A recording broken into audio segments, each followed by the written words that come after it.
Bonjour. Ça va être ici. Ouais.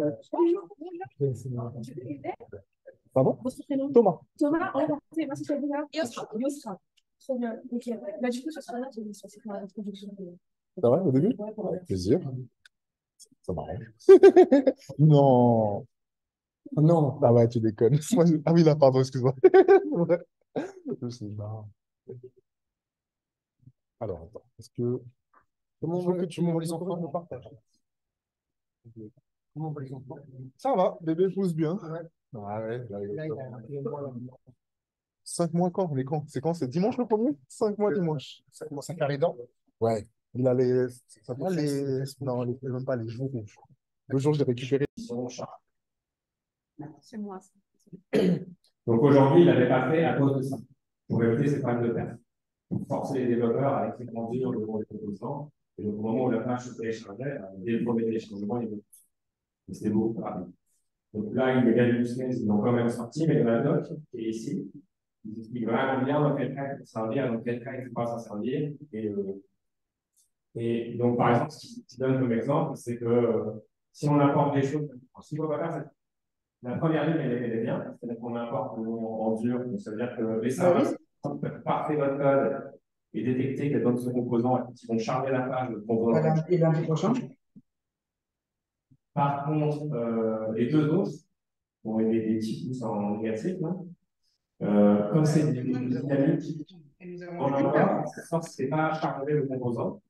Et donc, en fait, quand vous allez charger votre page, après, il va charger, il va détecter qu'il y a un composant, il va appeler le serveur, il va attendre que le composant arrive, il va lire ça va être plus lent.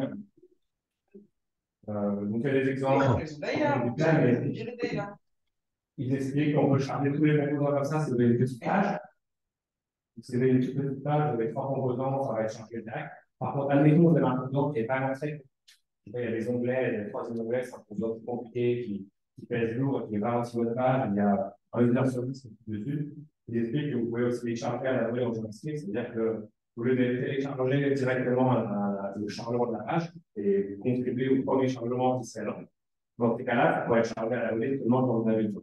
Mais quand bien même, c'est quand même écrit en pur, donc ça sert à ce ça, de quoi vous aurez besoin.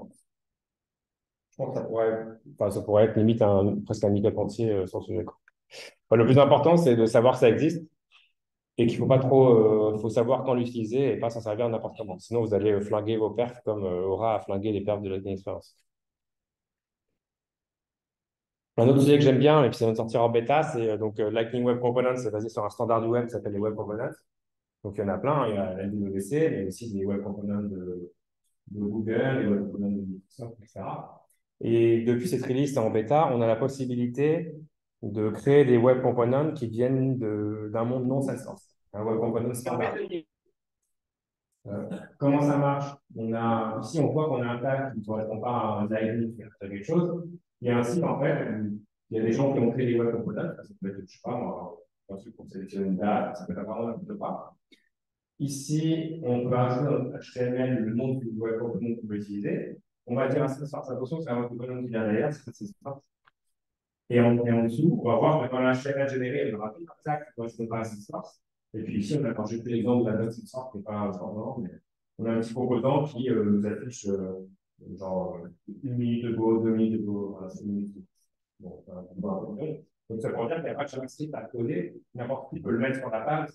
Donc vous pouvez imaginer des composants beaucoup plus complexes qu'on pourra faire sur une page directement en copiant-collant le tag. Et comment ça marche? C'est hyper simple. Il conseille de le mettre en statique ressource. Et après, il y a une ligne pour l'importer. Et puis, du moment que le composant est bien écrit, ça marche tout seul.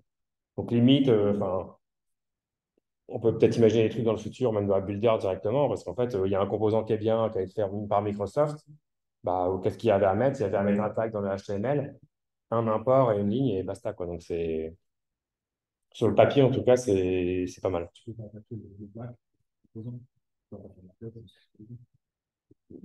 Je sais pas, j'imagine que tu pourrais. J'imagine que tu pourrais, mais l'idée, c'est d'importer des composants qui viennent d'ailleurs, quoi. Ouais, pour le front, pour attester. Oui, oui.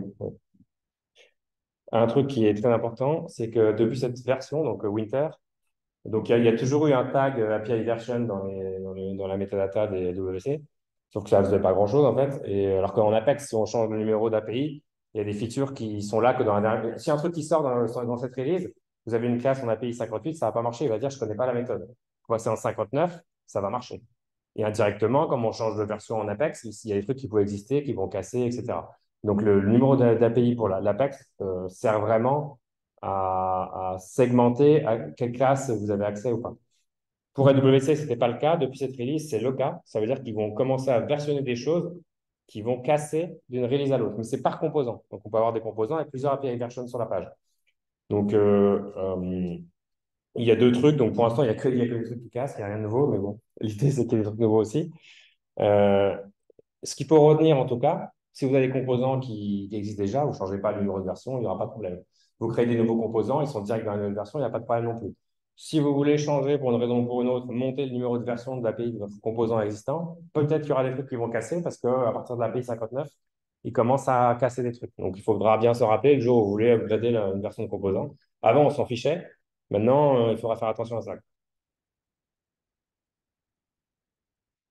Je crois que c'est mon dernier slide.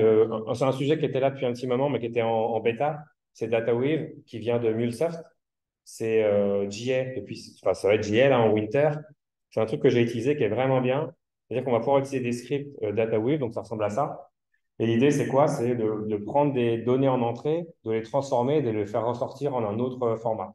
Donc, c'est vraiment hyper simple pour un petit script comme ça. En 2 lignes d'Apex, on va dire, voilà, j'ai un CSV en entrée. En sortie, je veux un objet Apex. Et voici comment je map mes champs. Tel champ, tel champ, etc. Et moi, je m'en suis servi pour un use case très con. C'était j'avais un CSV que je transforme dans un JSON. Et c'est de la manipulation de texte. Si on fait ça en Apex, on est obligé de créer une classe qui va peut-être nous transformer les dates, parce qu'il va transformer le format de date, comme ça, c'est un petit peu chiant. Là, en 2 lignes de code, j'avais output, application, JSON. Et 2 lignes ici, plus 2 lignes là, il va transformer mon input en output en 4 lignes de code. Alors que sans ça, c'était. Ouais, on se tire une balle, quoi. Je passe la main à Fabrice. Donc voilà, Qable, donc Salesforce a enfin pensé à nous. En fait, le problème c'est Qable, c'est des composants, c'est des classes que vous pouvez avoir qui s'exécutent en asynchrone. Le gros problème que beaucoup de développeurs ont rencontré, c'est qu'on a tendance à les mettre dans nos triggers. Et quand vous avez le malheur d'avoir une récursion de votre trigger, votre Qable se déclenche plusieurs fois. Et si votre Qable est en charge de faire un record, en fait, il vous fait plusieurs fois des duplicats. C'était la cata, il fallait gérer des récursions pour eux-mêmes. Salesforce a pensé à nous. Donc, en fait, ce qu'on a maintenant, c'est que vous pouvez créer un async options. Dedans, vous allez donner une signature. Donc, il y a plein d'options. Donc, là, j'ai mis 2 méthodes. Soit vous passez le nom d'une signature, donc vous dites un nom unique. Si jamais j'essaye de refaire un QML avec ce nom-là, tu me bloques. Ou quelque chose qui est plus intéressant. 2 choses que vous pouvez faire qui est vraiment plus intelligente, c'est que vous allez carrément passer l'objet qui vous intéresse à votre méthode.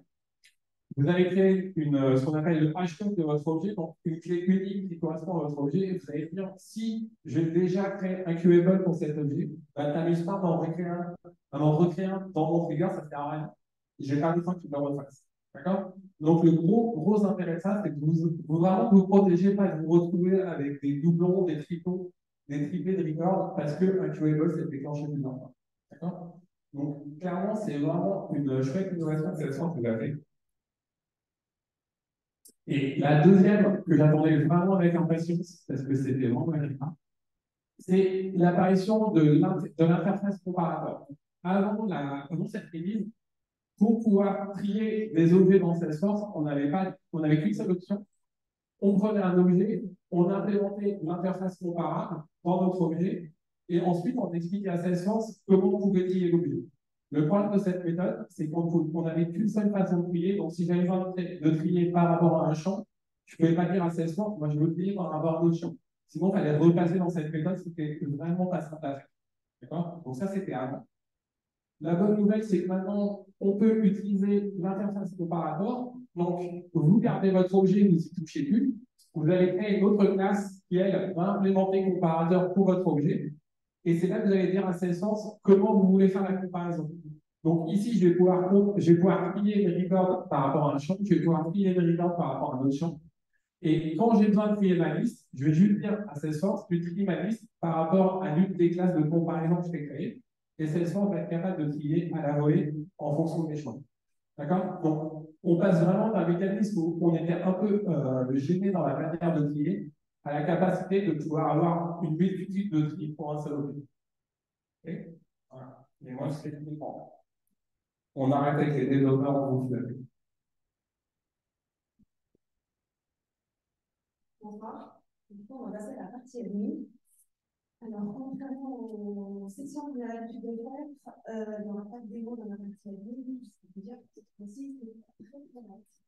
Si on s'est bien posé la question, c'est pas beaucoup qui vont montrer quelques éléments ou pas. Normalement, c'est pas. Et du coup, je vais commencer par les dynamiques formes. Je pense que tout le monde était content quand on l'a eu, mais c'était uniquement pour les objets custom. Et ça y est, en gros, ça y est utilisé pour les objets standards et même pour la partie mobile, juste pour la partie mobile. Pensez à activer la fonctionnalité dynamique form en mobile. Et ça y est, maintenant, toutes les pages Lightning peuvent être dynamiques avec des dynamic forms, quels que soient des objets standards ou custom.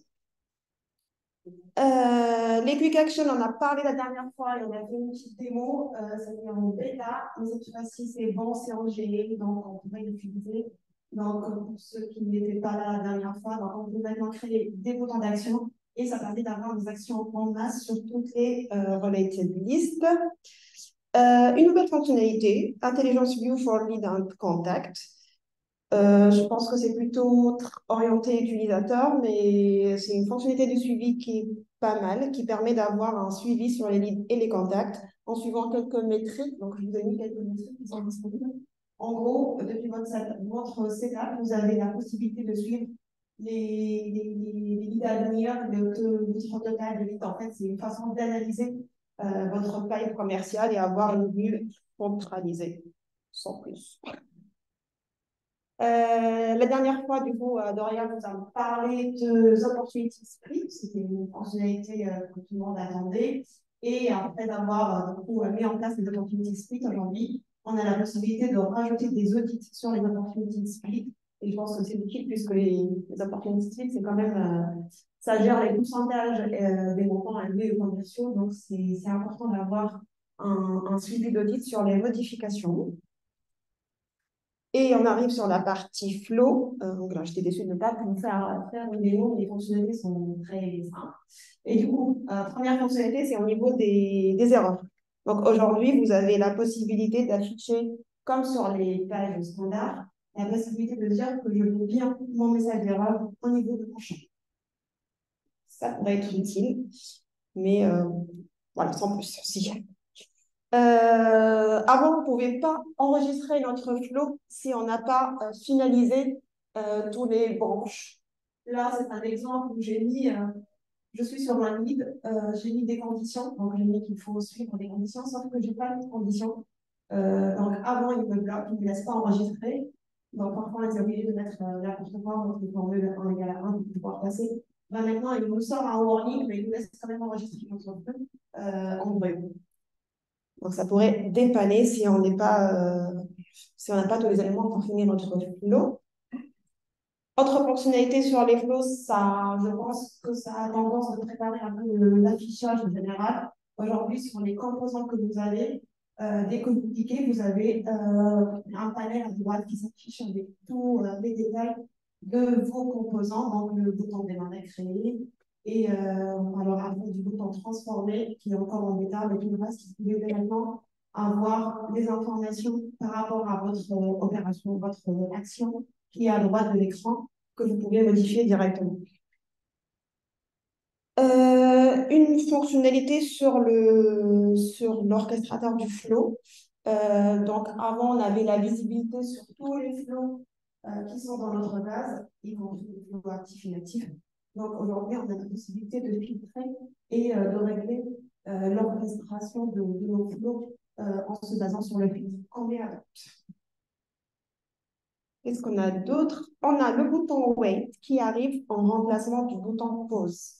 Donc, avant, on avait la possibilité de faire des pauses si on veut faire dans notre flow des actions dans le temps, c'est-à-dire qu'on exécute des actions et qu'on a besoin d'attendre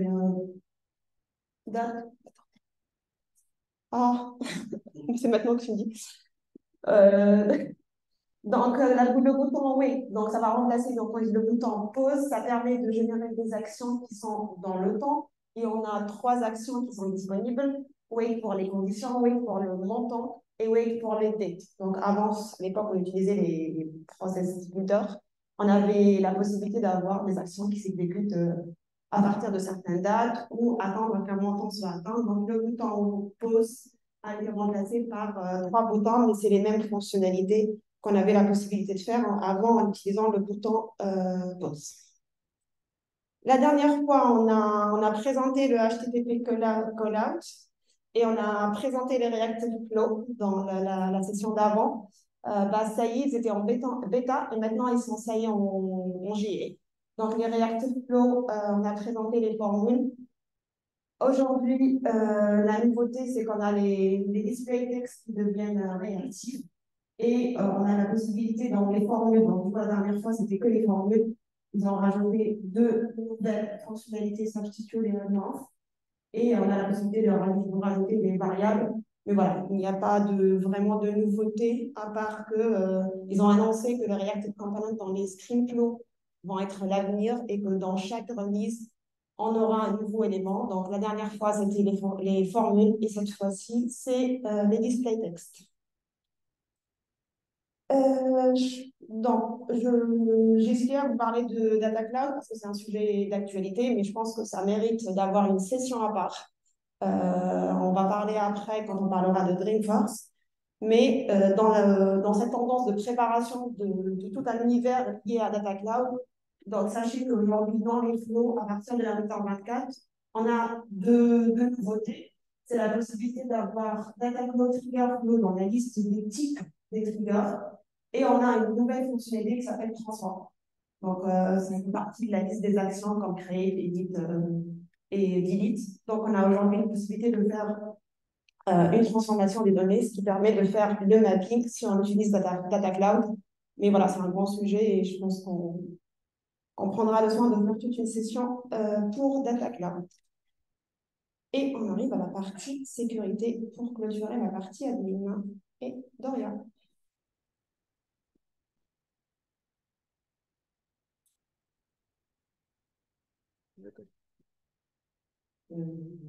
Donc,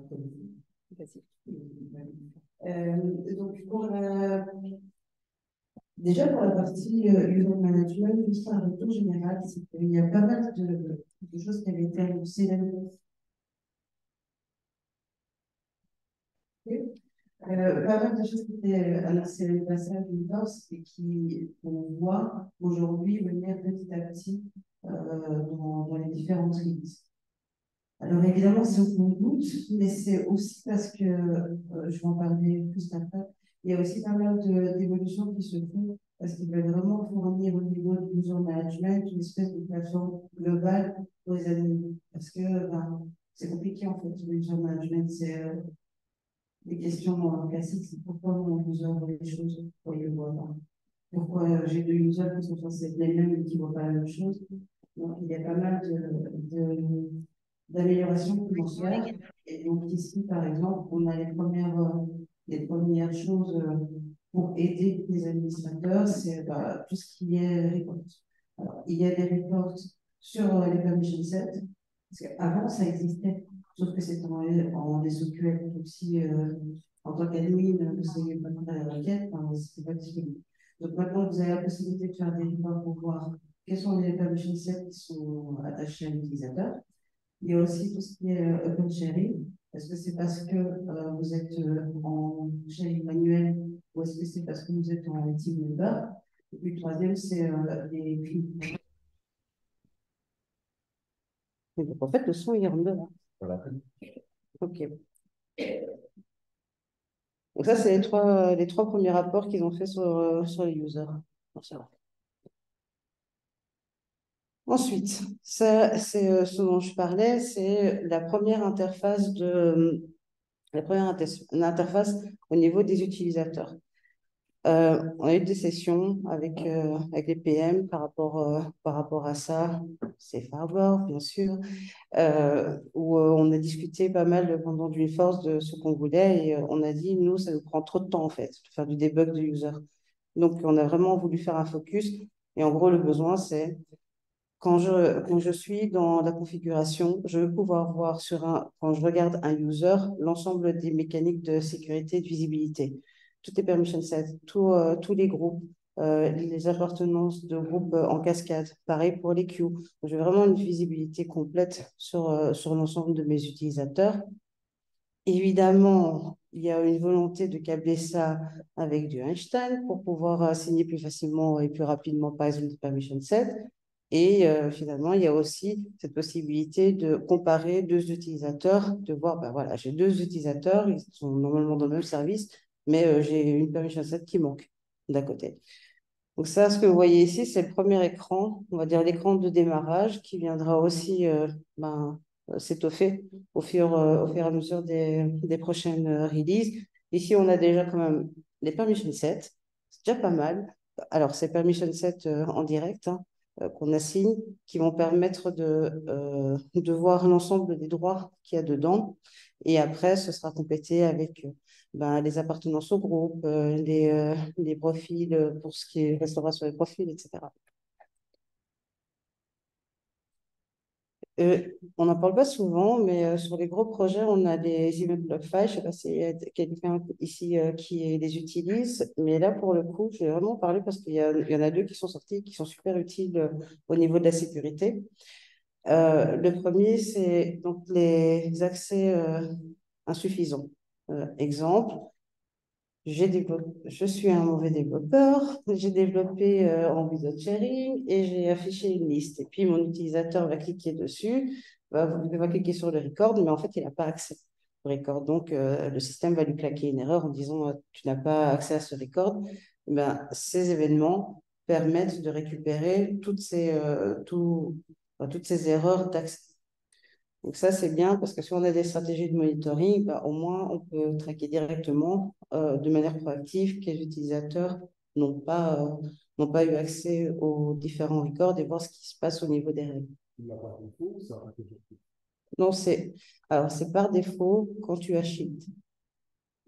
C'est en plus, ça vient en plus de toutes celles qui sont par défaut pour ces éditions-là, mais je pense que de toute façon, Shield, c'est que dans ces éditions-là.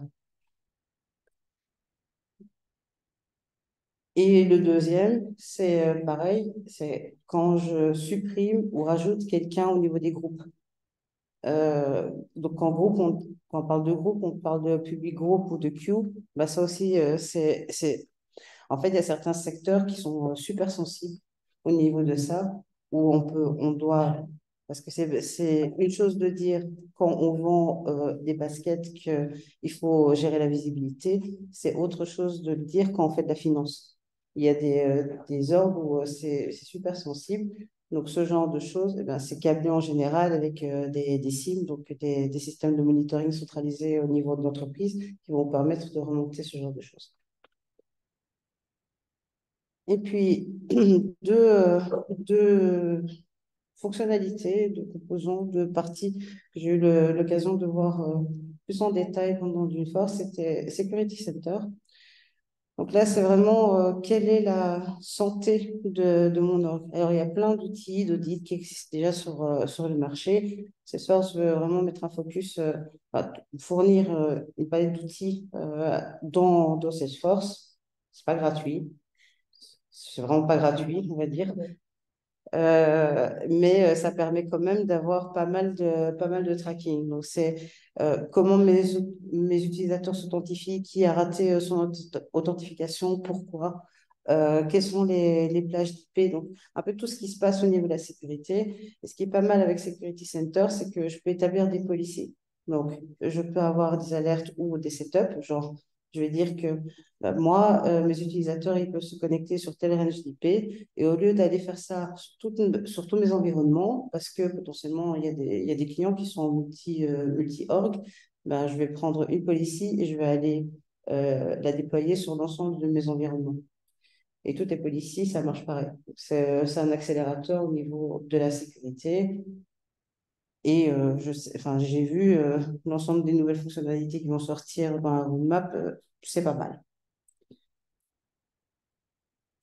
Et le deuxième, c'est Privacy Center. C'est son pendant, on va dire, au niveau RGPD. Il y a une volonté de rapatrier sous une même plateforme un peu tout. Et donc, ça passe aussi par les consentements, parce que les consentements, ça c'est propre à l'individu, c'est cross-plateforme. Donc, ce qu'ils ont fait maintenant, c'est ils ont monté Privacy Center qui permet de gérer les consentements et ensuite, surtout, de gérer tout ce qui est RGPD. Je demande à être oublié, je suis supprimé. Je demande à être anonymisé, il y a des contraintes légales, etc. Donc là, maintenant, il y a le droit à l'oubli. C'est moi qui fais la demande pour être supprimé des bases. Il y a la purge au-delà selon certains critères de sélection, et il y a l'anonymisation aussi qui est en place. Donc ça, c'est ce que ça permet. Privacy Center, c'est un peu une plateforme d'automatisation globale sur l'ensemble de mon org. Pareil, c'est pas gratuit. Et je sais pas qui fait des marketing features. C'est moi. Ok, Bonsoir à tous. Donc, on va parler vraiment des deux fonctionnalités impactantes concernant donc Marketing Cloud Account Engagement qui était connu et est toujours connu sous le nom de Pardot. Donc, pour moi, la première fonctionnalité vraiment impactante et qu'on attendait clairement tous, c'est le fait de pouvoir copier des actifs marketing et tous les paramétrages qu'on a fait depuis une business unit ou une sandbox Pardot vers une autre business unit ou vers l'environnement de production. Ça va vraiment nous éviter de devoir, finalement, quand on va créer un email de communication pour nos prospects ou clients, ou alors quand on va créer des nouveaux champs customisés ou tout autre type d'actifs, hein, des formulaires, des landing pages, des liens de redirection personnalisés, on va pouvoir faire une copie directement au lieu de tout devoir reparamétrer à la main d'une business unit à une autre. Donc, c'est bien, on est enfin dans le 21e siècle. Et ça se fait, donc techniquement, comment ça se fait? Ça va être grâce à un ScreenFlow dans Salesforce. Et donc, vraiment, on s'appuie, on va vraiment s'appuyer sur un flow pour pouvoir faire cette copie. Et voilà, je trouve que c'est vraiment une amélioration qu'on attendait. Ensuite, la deuxième, vraiment la deuxième évolution, ça va être au niveau des scénarios d'engagement. Donc, dans Pardot, on peut faire des scénarios de communication pour pouvoir faire des parcours de nurturing email pour nos prospects et nos clients, pour pouvoir les convertir. Et donc là, jusqu'ici, on pouvait cadencer nos communications en mettant des périodes d'attente qui étaient comptées en jours. Et maintenant, on va pouvoir ajouter une notion d'heure allant de 2 à 8 heures. Et ça va vraiment nous permettre de mieux cadencer les choses, notamment, enfin moi, le use case qui me vient vraiment en tête, c'est quand on organise un événement ou un webinar. Typiquement, pour un webinar, on va pouvoir envoyer un email de rappel 2 heures avant l'événement. Donc ça, c'est vraiment une belle amélioration sur les scénarios d'engagement. Il y a d'autres il y a d'autres évolutions, notamment sur le suivi de la santé de l'orgue. Mais voilà, moi, c'était vraiment les deux choses pour moi qui sont impactantes sur cette release. Voilà pour le marketing. Une force. Maintenant, on peut vous faire un petit retour sur ce qui a été dit à Force. On a eu la chance d'être quelques-uns à y être allés. Qui était à Dreamforce au message? Nous, il n'y a pas eu grand monde. En gros, moi, je vais essayer de vous faire assez rapidement un petit focus sur la partie intelligence artificielle et je vais tout de suite rentrer dans le vif du sujet pour voir déjà Si vous pouvez lever la main, ceux qui ont déjà tapé un prompt dans OpenAI, dans ChatGPT. Bon, donc là, il y en a quelques-uns qui ne l'ont pas fait. Donc, on va rappeler les bases. Donc, tout ça, c'est basé sur des modèles qui s'appellent les large language models. Vous voyez souvent passer cet acronyme LLM. Et le but de ça, c'est d'être capable d'aller générer des choses. Donc, en gros, vous faites un prompt et derrière, ça génère du texte, ou ça génère du son, ou ça génère une image. Et ça prend, pour être capable de le faire, c'est pas des algorithmes, ça prend des bases d'exemples pour être capable de reproduire quelqu'un qui est en maillot de bain ou quelqu'un qui est sur la Lune, quand on parle d'image, etc. Voilà. Et de temps en temps, ça fait des hallucinations. Donc ça, c'est le terme qui regroupe une erreur, qui regroupe tous les termes qui peuvent présenter une erreur. Donc, en gros, c'est que l'intelligence artificielle, qui n'a intelligent que le nom, elle regarde la base et elle essaye de générer quelque chose sur la base. Si elle n'a pas la donnée dans la base, elle refait un tour de boucle sur les choses qu'elle pourrait imaginer et elle va sortir quelque chose.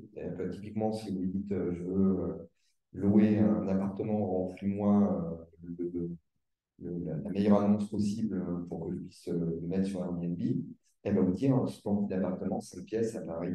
On ne lui a pas dit qu'il avait combien de pièces. Elle va dire, mais il y a des cases à remplir, on peut les remplir.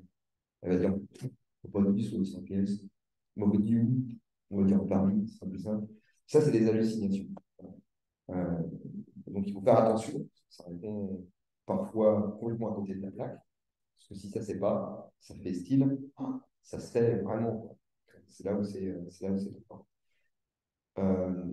Il y avait beaucoup d'intelligence artificielle qui avait été mise en place déjà par Salesforce, hein, Einstein par-ci, Einstein par-là. Donc là, il y a une end of life qui est faite sur la partie reconnaissance d'image et sur la partie langage. Pourquoi? Parce qu'en fait, ces méthodes-là viennent remplacer complètement toutes ces méthodes-là qui sont des anciens, qui sont plus des systèmes neuronaux, où on est obligé d'aller préciser et d'expliciter qu'est-ce qu'on veut reconnaître, à quel endroit, comment ça se passe. Alors là, on est vraiment sur de la découverte, de l'autodécouverte en fait. Il y a des algorithmes qui font de l'autodécouverte sur des domaines, type son, type image, etc., qui sont déjà préparés pour.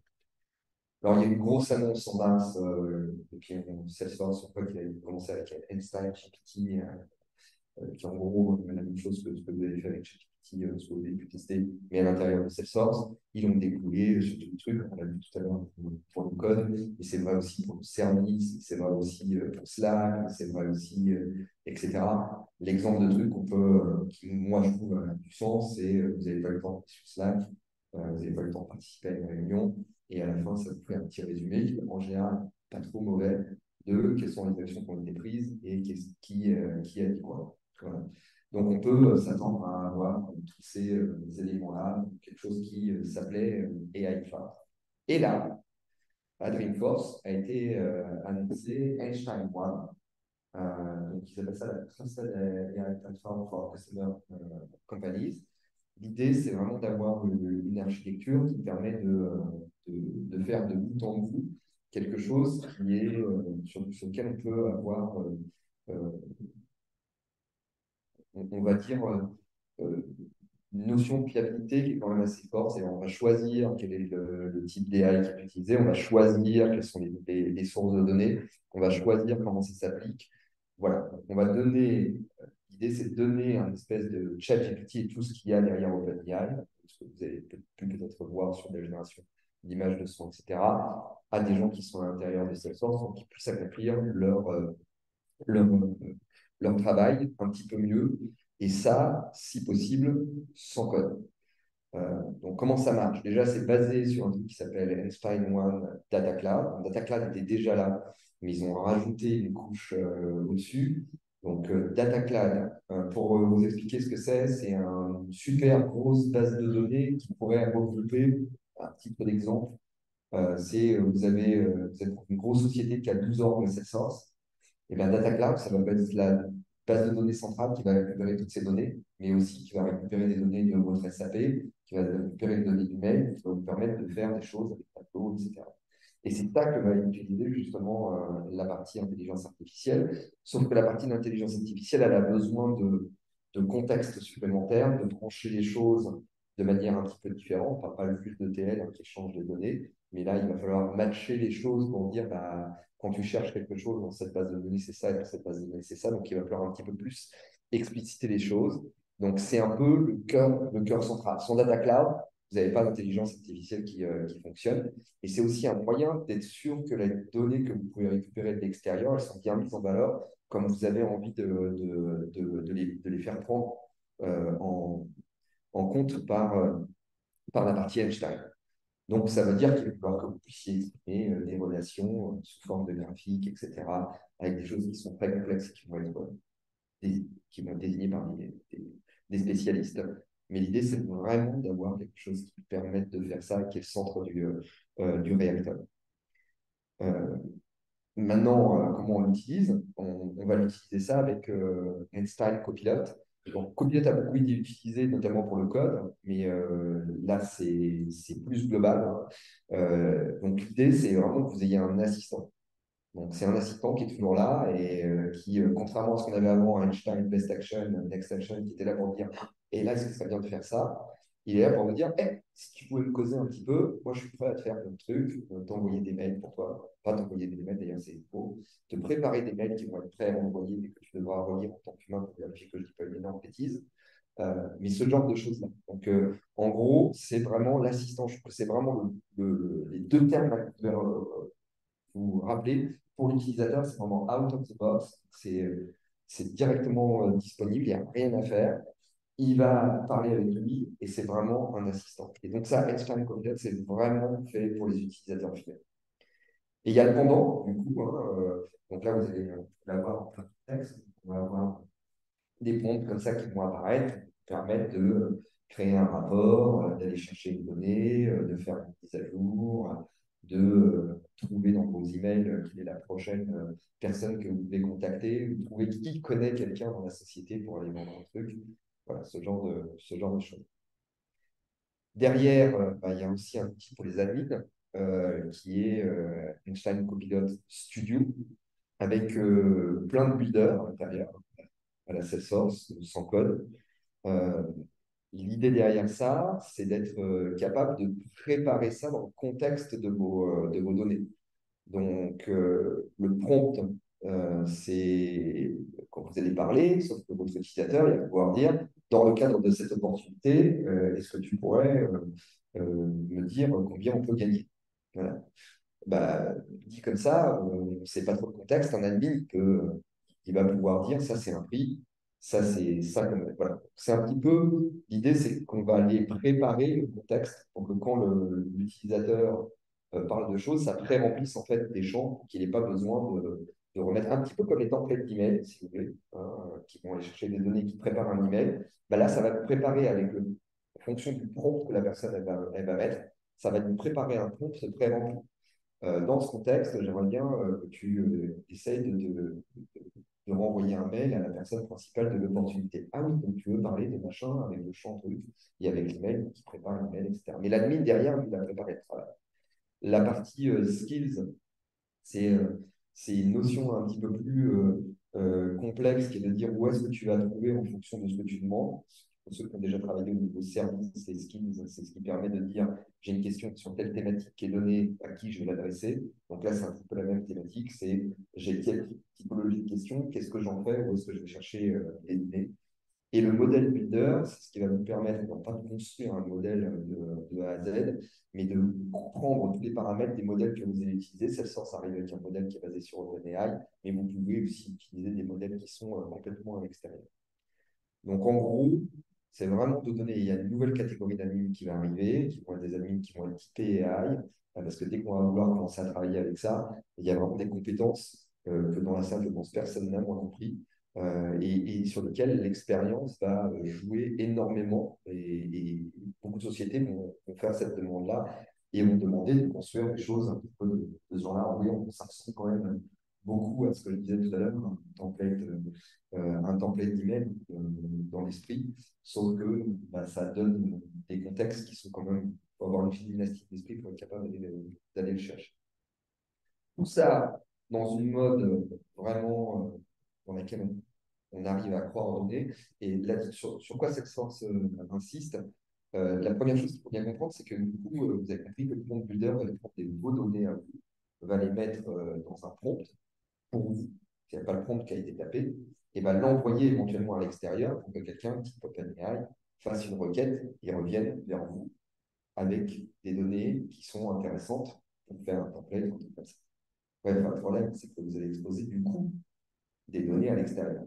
Donc, d'un point de vue légal, eux, ils se sont engagés, ils ont mis toute la structure, et c'est ça un petit peu qui mettent en avant et sur lequel moi je suis assez sensible. On en discutait encore tout à l'heure, il y a plein de choses qui viennent avec, mais d'un point de vue légal, il est sûr que les données qu'ils donnent, il y a zéro rétention. C'est-à-dire que c'est des données qui sont juste utilisées pour faire la requête en local, pour récupérer les éléments, et que ces données-là ne sont pas loguées. Justement, c'est la catastrophe.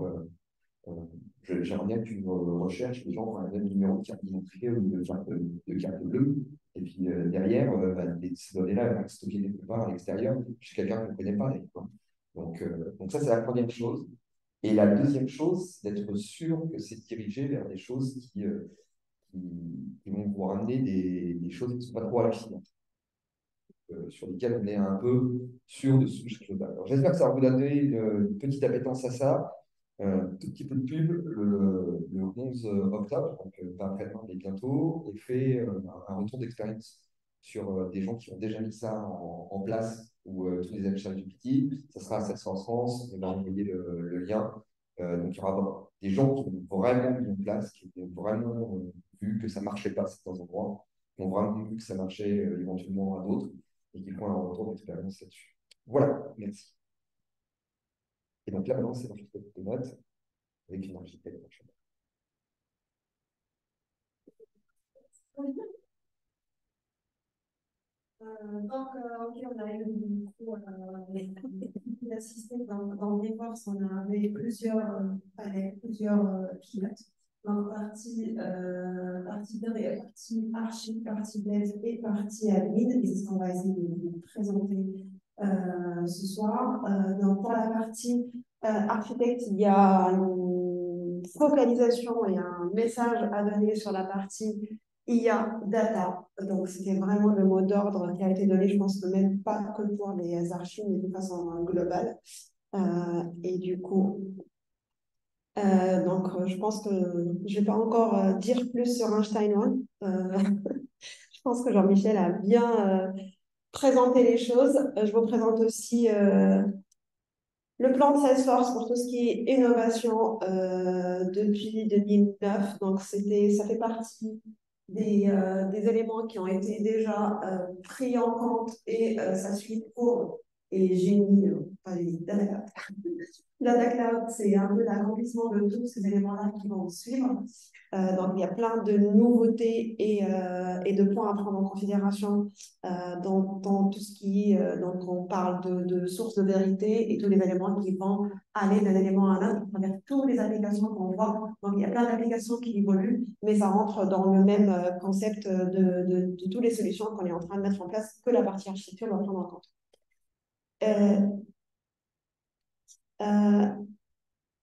Merci. On a pu assister à plein d'événements sur la partie OL Architecture. Est-ce qu'il y a des personnes qui connaissent ce concept, cette plateforme? Ok, donc le OL Architecture, c'est des frameworks, c'est des templates qui sont mis à disposition pour tous les architectes, qui permettent d'avoir plein de ressources, plein d'éléments. Qu'est-ce qu'on pourrait dire d'autre? Plein de ressources mises à disposition pour que vous puissiez faire vos graphes. Et surtout, il y a 3 paliers clés. Dans le trust, en fait, chaque élément que vous allez prendre en considération, il y a des points que vous êtes obligé un peu de checker, indépendamment du contexte dont vous travaillez. Donc, il y a plein d'éléments que je vous conseille vraiment d'aller voir. C'est un site très riche. Et c'est l'avenir aujourd'hui dans tout ce qui est architecture. Ça reste aujourd'hui un point de référence pour tous les architectes pour pouvoir vraiment être sûr qu'il a couvert dans son architecture tous les points à prendre en considération. Tu veux rajouter quelque chose par rapport à l'architecture? Non, pas par rapport. Vas-y. Bien. Non. Oui. Ça, l'avantage Non, il faut être là. Il faut être là. Ok. Je vais évoquer un autre axe aussi de l'architecture. C'était vraiment peut-être le côté plus technique, on va dire, des choses.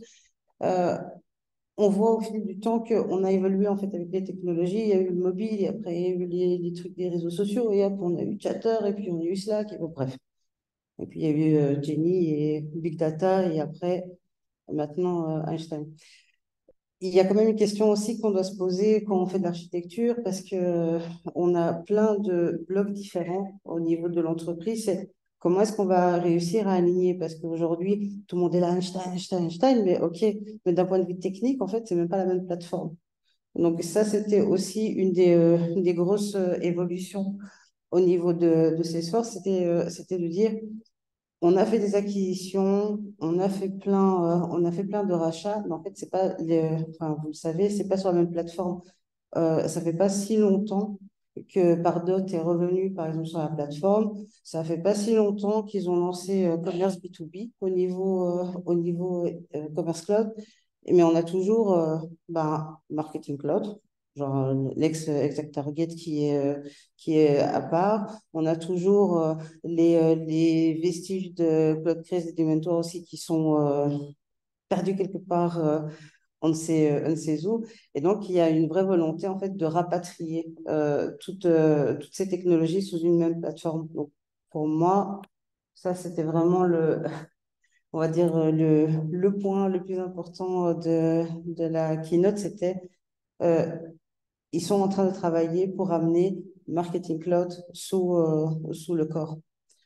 Et c'est ce qui explique qu'il y a forcément un alignement maintenant de toutes les technologies et qu'on est capable d'avoir de l'Einstein qui va agir aussi bien au niveau de la donnée, puisque une fois que c'est sur la même plateforme, c'est sur la même plateforme, et aussi bien que sur aussi la métadonnée. C'est ce que disait Yosra. Quand vous architecturez, vous avez des piliers qu'il faut respecter, et d'autant plus quand on est sur une plateforme unique, il faut le penser en ayant toujours à l'esprit qu'est-ce que va devenir ma plateforme dans 5 ans. On fait pas, je veux dire, on fait pas de l'architecture comme on fait des devs, on se dit, ouais, c'est bon, on va faire un truc pour le métier et après, dans 2 semaines, on verra. Non, ça marche pas comme ça, l'architecture. Quand c'est posé pour bouger les trucs, et ça prend 3 ans. Donc, c'est vraiment pour ça que si vous voulez faire de l'architecture, allez voir ça, parce que c'est les bonnes pratiques. C'est aussi les bonnes pratiques poussées à l'extrême qui deviennent des mauvaises pratiques, genre des flows avec 150 éléments. Par exemple, c'est pas des bonnes pratiques et ça, vous allez le retrouver dessus. Tu veux parler de cela? Ouais, juste, Jean-Michel nous a montré le même slide, mais ce slide-là, on le trouve partout. Je pense que les 3 jours de mouvement, c'est pas que ça. Ça a été interprété de plusieurs façons, mais je l'ai aussi vu dans tous les sessions architectes où aujourd'hui, il donne une vision globale et il insiste, comme j'ai dit, sur le fait qu'aujourd'hui, même en architecture, on a la tendance de cette sorte d'avoir cette partie data, la partie Einstein qui va être encapsulée à tous les clouds de cette sorte. Donc, c'est un point aujourd'hui à prendre en considération indépendamment et le système devient de plus en plus large. Donc, chaque partie, chaque session, il y a une interprétation différente. Mais en concernant la partie architecture, c'est vraiment 2 points aujourd'hui à l'avenir à vraiment considérer. Aujourd'hui, l'architecte ne va pas avoir une architecte solution si je ne rentre pas trop dans les techniques. Il faut toujours qu'il sorte de cette bulle solution parce qu'il y a aujourd'hui plein d'éléments qui sortent, entre autres la partie data et la partie Einstein. Et on finit avec cette partie-là et on donne la main à la partie admin. Et je voulais vous présenter mon cher collègue JP, qui, à part mon collègue, il est un membre très fidèle de la communauté. Et c'est sa première session avec nous. Bienvenue dans la communauté. Et je profite que JP va faire sa première intervention avec nous. Donc, c'est un appel ouvert à toutes personnes qui sont là et qui souhaitent présenter un sujet, qui qui veut déjà qu'on présente un sujet. On a déjà des sujets identifiés, on a parlé de data cloud, on a parlé de plein de sujets. Donc, si vous voulez présenter un sujet, que vous avez de l'expertise sur un sujet, n'hésitez pas à venir vous voir. Et si vous avez un sujet auquel vous voulez qu'on présente ou qu'on traite ou qu'on cherche des personnes chez Salesforce pour pouvoir le présenter, n'hésitez pas aussi à nous le faire savoir et à toi le dire. Merci Asra, merci pour cette intro et merci pour ton leadership et pour m'avoir donné envie de venir en parler, venir parler également de Salesforce avec vous ce soir. Et merci aux community group leaders également pour leur accueil et pour leur mentoring. Alors, on va terminer en douceur avec l'admin keynote et on va voir un tout petit peu plus puisque, en fait, je vous avoue, la keynote admin, elle est sur Salesforce+. Tout le monde peut aller voir ce qui s'est dit pendant à peu près 55 minutes à Dreamforce. Il y a eu des choses très intéressantes. Moi-même, j'étais très content d'être là-bas sur place, mais en vrai, sur Salesforce+, vous avez vraiment tout ce qu'il faut pour bien comprendre aujourd'hui ce que Salesforce veut vous faire passer comme message sur la partie admin. Après, on va voir pourquoi j'ai écrit and more. C'est parce qu'il y a un petit bout qui était uniquement à Dreamforce, en tout cas qu'on a découvert vraiment à Dreamforce et que je pense c'est pas encore infusé dans toutes les communautés et on va en discuter ensemble.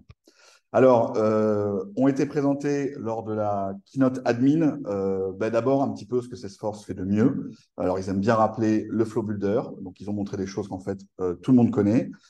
Ils ont parlé évidemment de la Winter 24 avec les Reactive Stream Components, mais surtout, et c'est aussi pour ça qu'on voulait une admin keynote à Dreamforce 23, ils ont parlé de Einstein for Flow. Alors, Einstein for Flow, c'est pas compliqué, c'est un peu comme Einstein for Developers. On écrit un prompt du mieux possible. On a vu que c'était important de bien rédiger un beau prompt. Et Einstein va nous construire une première version d'un flow.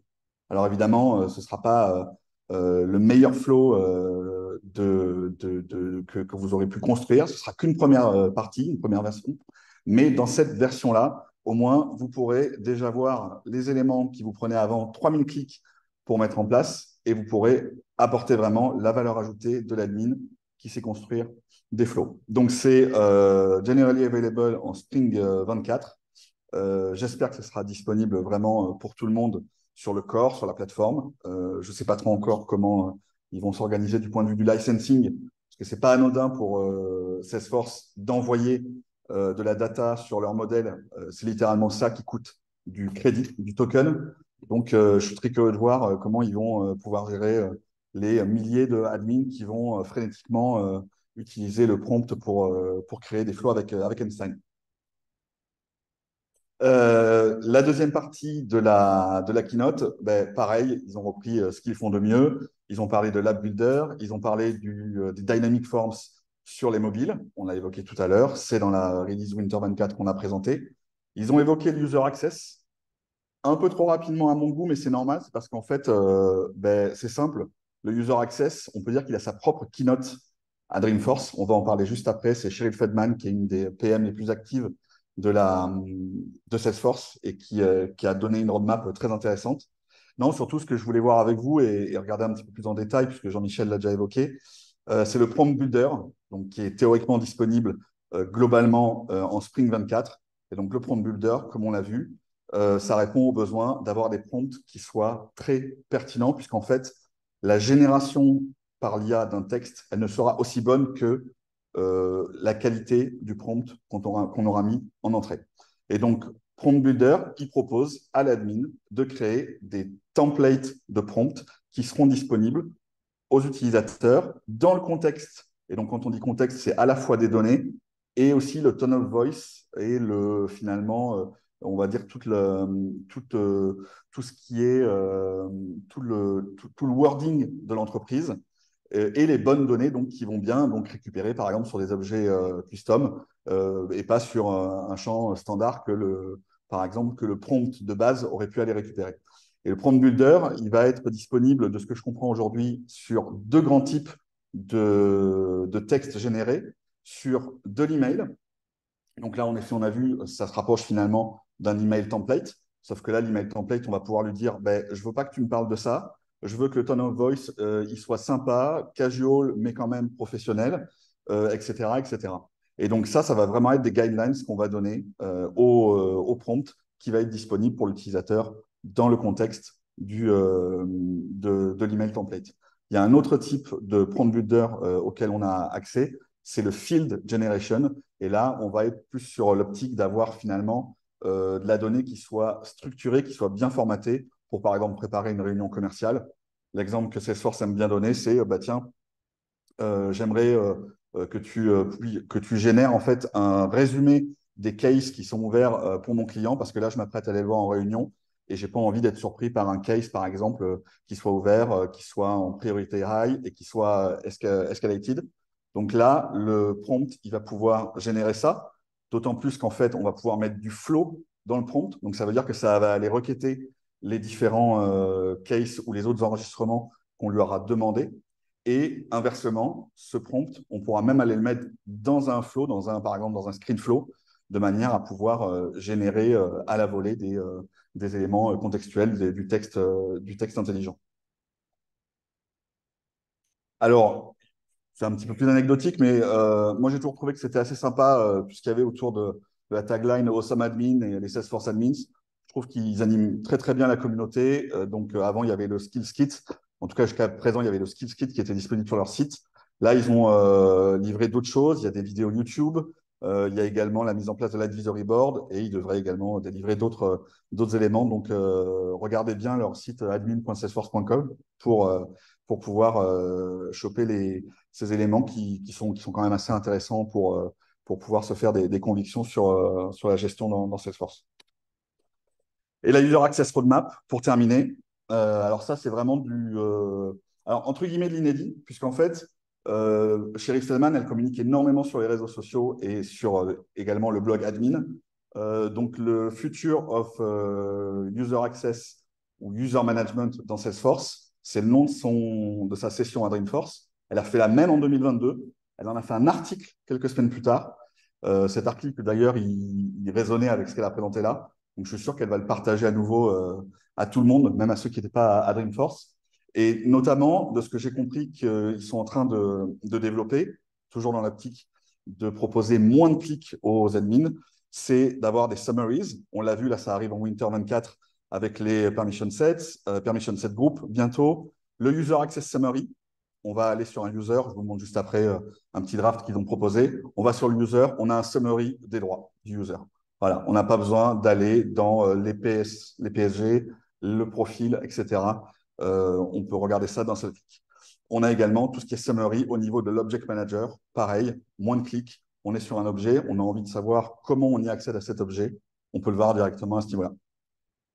La field level security, on va enfin pouvoir très facilement sélectionner en masse des champs en read et en edit. Et on va également y avoir accès depuis le Object Manager, là où jusqu'avant, en fait, la field level security, c'est soit juste au niveau d'un champ ou alors au niveau du profil ou des permission sets. Là, on aura une vision beaucoup plus synthétique. Et enfin, les attributions de record type qui vont être disponibles à la création pour les permission sets et les permission set group, comme ils font finalement aussi avec les droits de manière générale, et la vue d'attribution pour les record types dans le Object Manager. Pareil, ils ont mis un petit draft. Donc là, c'est vraiment Safe Harbor plus. C'est des choses qui devraient arriver dans 3 ou 4 releases, mais au moins, on a une vision de la roadmap qui est intéressante. Ils vont également proposer une vision synthétique de tout le sharing à partir d'Object Manager. Et enfin, évidemment, alors il faut le chercher vraiment très finement parce qu'ils n'ont pas mis l'IA trop en avant dans leur session. Je pense qu'ils avaient compris que tout le monde en avait assez entendu parler, mais par contre, ils parlent bien d'assistant. Donc, je pense que quand on entend assistant et quand on était à Dreamforce 2023, on comprend IA. Et ils ont évoqué tout ce qui pourrait se faire avec ça. Donc là, c'est le moment où vous voyez que je n'ai pas le dernier iPhone. Voilà. La photo, elle est, en fait, je pense que je vais la décrypter. Vous voyez, on était vraiment des espions à Dreamforce. On prenait des photos un peu en mode comme ça. C'était un peu compliqué, mais vous arrivez quand même à voir qu'ici, on est sur un user dans le setup. On est sur le user SAMO et on est sur un User Access Summary. Donc là, en 3 clics, je me suis économisé le fait d'ouvrir 4 pages différentes pour aller voir les 4 grandes composantes d'accès du user. Et je vois en fait ici tous ces accès qui sont décrits. Et bien entendu, c'est du draft Safe Harbor. Pareil, une photo d'une qualité excellente. Là, on est sur un account, vous le reconnaissez bien. Donc là, on est sur l'Object Manager. Et au niveau des record types, là, on voit un truc qu'on ne connaît pas encore. C'est, ah ben tiens, comment mon record type, il est attribué. Avant, on avait, vous savez, les petits boutons record type assignment, tout ça. Il fallait 3000 clics en plus. Là, on le voit directement ici. Et on voit également l'attribution au permission set. Et enfin, voilà les use cases qu'ils ont évoqués pour un assistant pour l'admin. Donc ben, là, en fait, c'est ce dont on discutait tout à l'heure déjà. C'est ben, en gros, mon user, il dit qu'il a un problème, il n'arrive pas à accéder à quel truc. Ben, Einstein, dis-moi, qu'est-ce qu'il y a qui ne va pas. Ce user, il voit un truc et son copain, il a exactement les mêmes droits, apparemment, mais il ne voit pas les mêmes choses. Pourquoi? Granting user access. Alors ça, c'est avec aussi les user access policies qui sont arrivés, je crois, en bêta pour l'instant et ça va être disponible dans quelques releases. Là, l'idée, c'est de pouvoir facilement donner accès à des utilisateurs. Moi, là, il y a un use case que je vois tout de suite, parce qu'on nous vend le fait de passer sur du permission set pour gérer les object level security. Le problème, c'est que comment on fait? Est-ce qu'on gère 4 permission sets par objet, du read, du create, du edit? Comment on gère les champs par ailleurs? Donc là, moi, j'ai envie que l'assistant, en fait, limite, si je lui donne un texte, il vient de me créer les 20 permission sets et qui aille bien dans les permission set group pour pouvoir avoir un modèle qui soit pertinent. Enfin, le respect du principe du moindre privilège, très important. Et enfin, la recommandation de best practice. Donc voilà, je pense que même si ça, c'était entre guillemets inédit Salesforce, inédit Dreamforce, pardon, Cheryl Feldman, elle les partagera avec la communauté. Elle est également très active sur tout ce qui est ID Exchange, etc., etc. Voilà, merci. Pour nos amis à distance, on va vous dire au revoir. Margot, Marjolaine, vous vous entendez? Oui, merci Oui. beaucoup. Merci à vous. On va vous dire au revoir. On va rester en parisien. Passez une bonne soirée.